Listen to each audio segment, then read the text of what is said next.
नमस्कार, मैं हूं संगीता राय। पूर्वांचल एक्सप्रेस न्यूज के इस वेब पोर्टल में आपका स्वागत है। आइए देखते हैं हमारे संवाददाता राम सकल यादव की यह विशेष रिपोर्ट।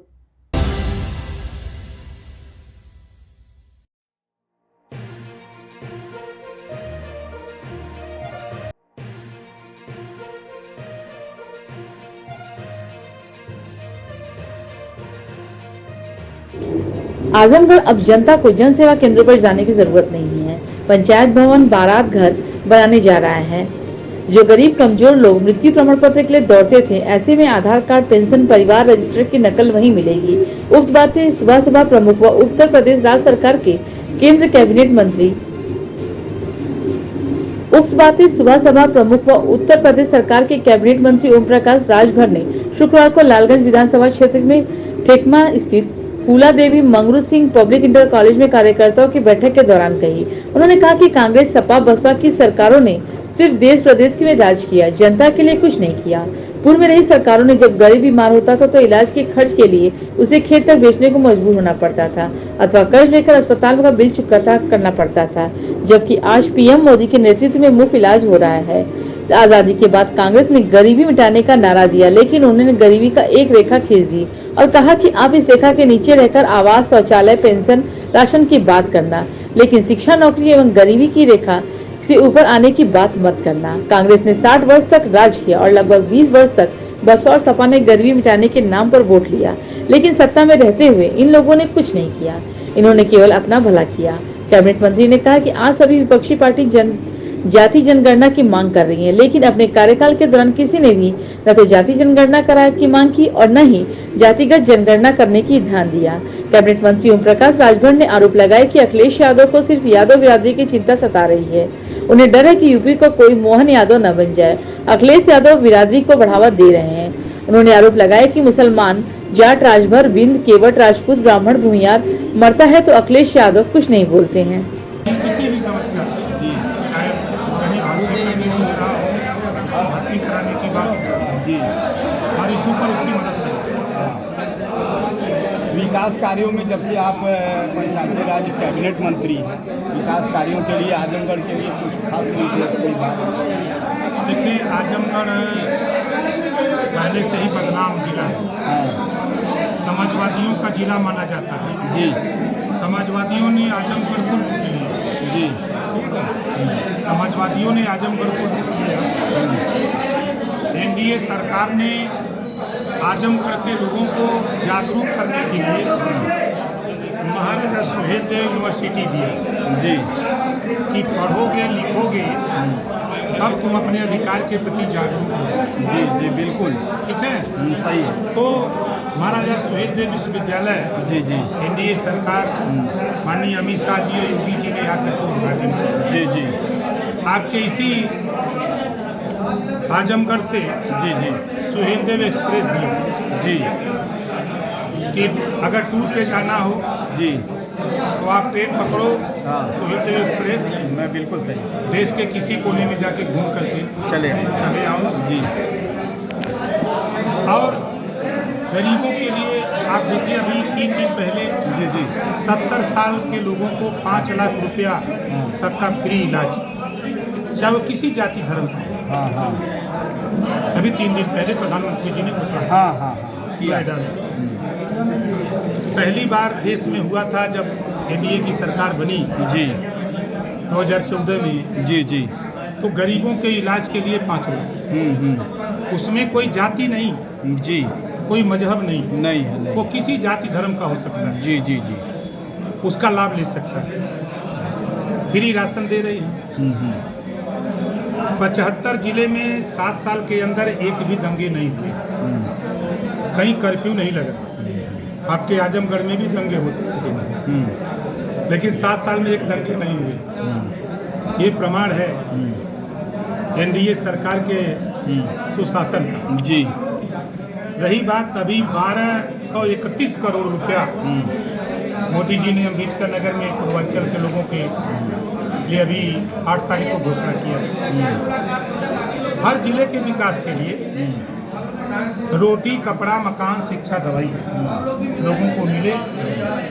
और मजे की बात, पिछली सरकार जाति छीन करके नौकरी देती थी। जी यहाँ जो योग्य है, जो भर्तियां हो रही हैं, पारदर्शिता करके जो योग आ रहा है उसकी भर्ती हो रही है। हाँ, योग्यता क्या है? योग्यता के आधार पर भर्ती हो रही है, चाहे वो रिजर्वेशन में हो चाहे जनरल हो।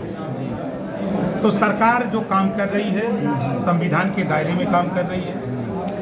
सपा बसपा कांग्रेस के लोग अनर्गल बयानबाजी कर रहे हैं, अनर्गल बयानबाजी कि कभी कभी जैसे देखे होंगे कि बिना वजह सियार होते हैं, वही हाल इन लोगों का है। जी जी लोकसभा चुनाव में आरक्षण बचाने की बात कांग्रेस नेता राहुल गांधी ने कहा। अमेरिका में जाकर के राहुल जी बोल रहे हैं कि मौका मिलेगा तो आरक्षण खत्म कर देंगे। अमेरिका में बोल रहे हैं, कोई सुनने न पावे। सोशल मीडिया पे आया ना? गलत सही नहीं कह रहा हूँ मैं? हाँ, सही कह रहे हैं। अब समाजवादी पार्टी के नेता से हमारा सवाल है आजमगढ़ से कि क्या आरक्षण खत्म करने वाले के साथ रहोगे कि आरक्षण बचाने वाले के साथ रहोगे? नहीं, वो आपने बहुत अच्छा ये समझाया जो लोगों को सर कि जो सुप्रीम कोर्ट का फैसला लोगों को लोग बता नहीं पा रहे। सर इनकाउंटर पे बार बार सपा मुखिया उठाते हैं, क्या कहना चाहेंगे? देखिए, समाजवादी पार्टी जब सत्ता में थी तो जातियों की गिनती तो नहीं कर पाई, लेकिन जातिवाद किया।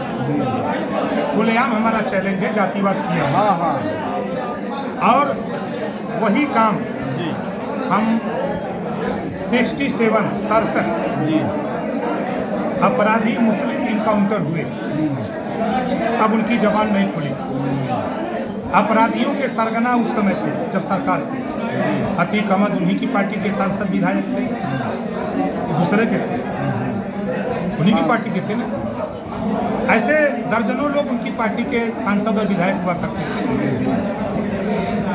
20 ब्राह्मण का इनकाउंटर हुआ जो अपराधी थे, 18 राजपूत का हुआ, 17 जाट का हुआ, 24 हत पिछड़ों का हुआ, 24 अन्य का हुआ, 16 यादव का हुआ। मंगेश यादव पर इतने आंसू बहा रहे हैं, इससे उनका संबंध क्या? प्रश्न होता है कि संबंध क्या, इतना आंसू बहा रहे हैं। और मंगेश यादव की गोली से शैलेश राजभर जिंदगी और मौत से हॉस्पिटल में जूझ रहा है, उसके विषय में एक बार भी नहीं बोलते हैं। उसी मंगेश यादव के इनकाउंटर के समय जो गोली चली, तो इनका कहना है कि पुलिस फूल बरसावे, आधार कार्ड मांग ले, पूछ ले किस जाति को, तब गोली चलावे। अगर आपको जानकारी थी कि फला फला अपराधी सरेंडर कर रहे हैं, तो आपने अपने अपराधी को सरेंडर क्यों नहीं करा दिया? हमारा इस सवाल पे एक ही सवाल है कि क्या समाजवादी पार्टी के नेता ये बताएंगे कि सुल्तानपुर लूटकांड में मंगेश यादव था कि नहीं था? बस इतना सा सवाल। सर एक सवाल है, पंचायती राज मंत्री हैं आप। सर जो आवास मिलता है गांव में, उसमें कमीशन अधिकारियों द्वारा लिया जाता है, क्या कहेंगे? कि अभी बने मुझे 2 महीना हुआ। अभी तो मंच से इस बात को आपने क्लियर पहली बार किया। मैं आपके आजमगढ़ में मंत्री बनने पर आया हूँ। पहली बार प्रथम आगमन पे प्रथम आगमन है जी जी। और प्रथम संदेश है, अब प्रथम ये मीटिंग भी हुई है आपकी, और प्रथम संदेश भी है जो आप कह रहे हैं। जी धैर्य जनता रखिए। जनता सर परेशान, हम लोग पब्लिक में जाते नहीं, हैं। धैर्य रखिए। जी इसकी नींव किसने डाली? इस परंपरा की नींव किसने डाली? हाँ। कांग्रेस ने, सपा ने, बसपा ने। उसी जमाने के अधिकारी हैं ना। इस पे आप सुधार लाने का प्रयास करेंगे? पूरा प्रयास कर रहे ये हैं। गरीब जन सर कमीशन भी देता है, लेकिन मीडिया के सामने बोलने से डरता है।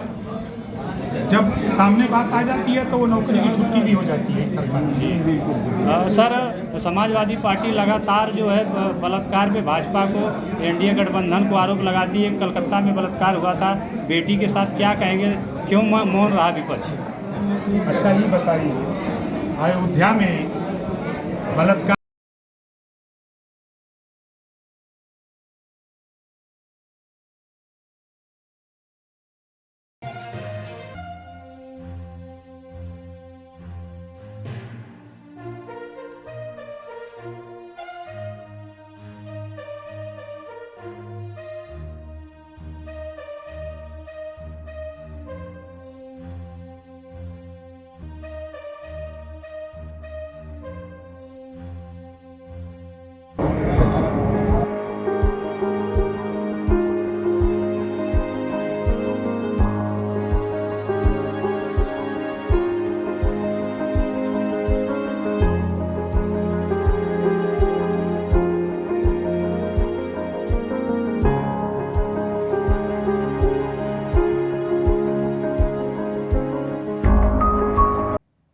अगर आपको हमारी खबर पसंद आई हो तो हमारे चैनल को लाइक, सब्सक्राइब और शेयर जरूर करिए।